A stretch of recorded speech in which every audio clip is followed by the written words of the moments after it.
at Fort Ironsight, one of the toughest military training facilities in the country, where even the most hardened soldiers trembled under pressure, the arrival of a new recruit stirred whispers and side glances.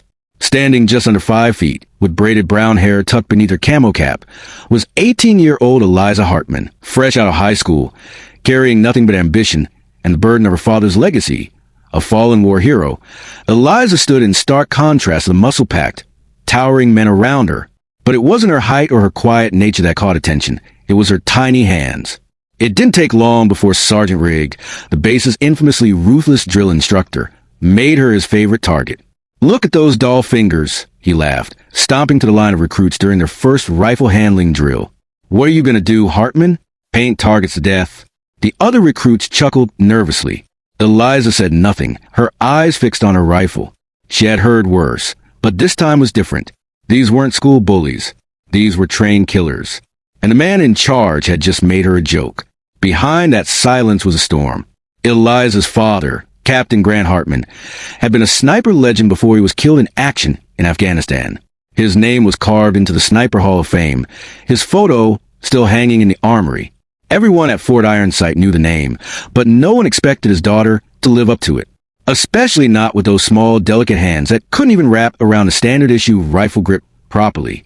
But Eliza wasn't there to live up to her father. She was there to surpass him every night.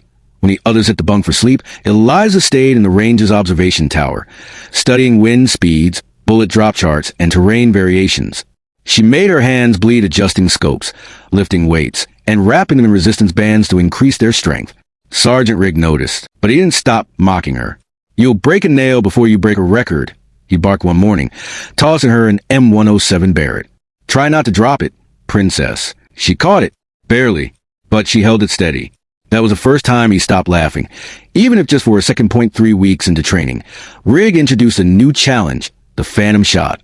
It was a legendary but unofficial sniper test created decades ago. One shot, one chance. The target was a steel plate the size of a cantaloupe, placed 2.5 miles away on uneven terrain. No one had ever hit it, not even Captain Grant Hartman. "This is a man's challenge," Rigg said, looking directly at Eliza. "Anyone who hits it gets my respect. But if you miss, you drop out. No questions. No crying." Gasps echoed to the recruits. Rigg had set a trap. Eliza stared at the distant hills, calculating silently. She accepted. Over the next 72 hours, Eliza disappeared. She was allowed one personal weapon, so she borrowed an old custom Macmillan TAC-50, the same model her father used. She adjusted the stock to her size, practiced her breathing control, and learned how to read the tiniest shimmer in the heat wave.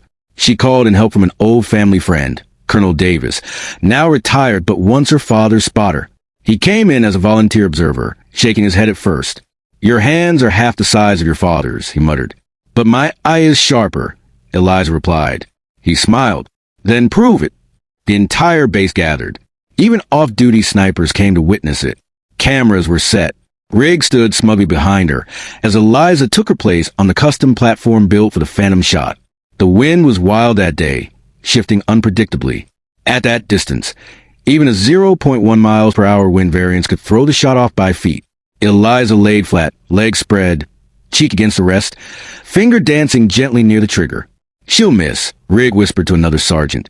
"They always do." But Eliza wasn't listening. She was visualizing the shot, recalling her father's old phrase. "Sniping isn't shooting. It's speaking to the bullet before you let it go." She exhaled. Slowly. Once. Twice. Then squeezed. There was a pause. Silence. Then the faint metallic ring from 2.5 miles away cracked through the still air. The steel plate rocked gently. She had hit dead center. The crowd erupted into stunned gasps. Phones dropped. Eyes widened. And Sergeant Rigg? His mouth fell open. Speechless for the first time in his 22-year career. Within hours, the shot was all over military social media. "Tiny hands, giant shot," read one headline.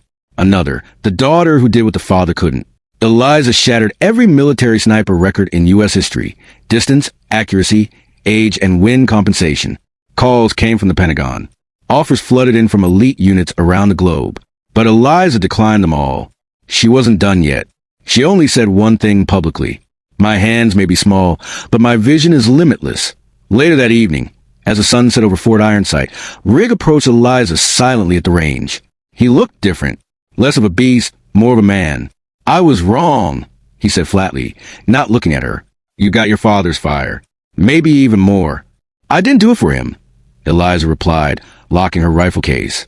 I know, he nodded. You did it for yourself. And you've earned the respect of every soldier here. He paused, then extended his hand. Permission to call you Sergeant Hartman? Eliza smiled. Not yet, but someday. The Sniper Hall of Fame wall now has two Hartmans, father and daughter, side by side. But Eliza's photo isn't just framed. It's centered with a plaque beneath it. Record holder. Trailblazer. Proof that strength isn't in your hands. It's in your heart. Rigg never mocked another recruit again. In fact, he started using Eliza's story as motivation. The girl with tiny hands who changed everything. Months later, Eliza found an old envelope among her father's belongings. It was a letter he had written but never mailed to her. Eliza, if you ever pick up a rifle, don't do it because I did.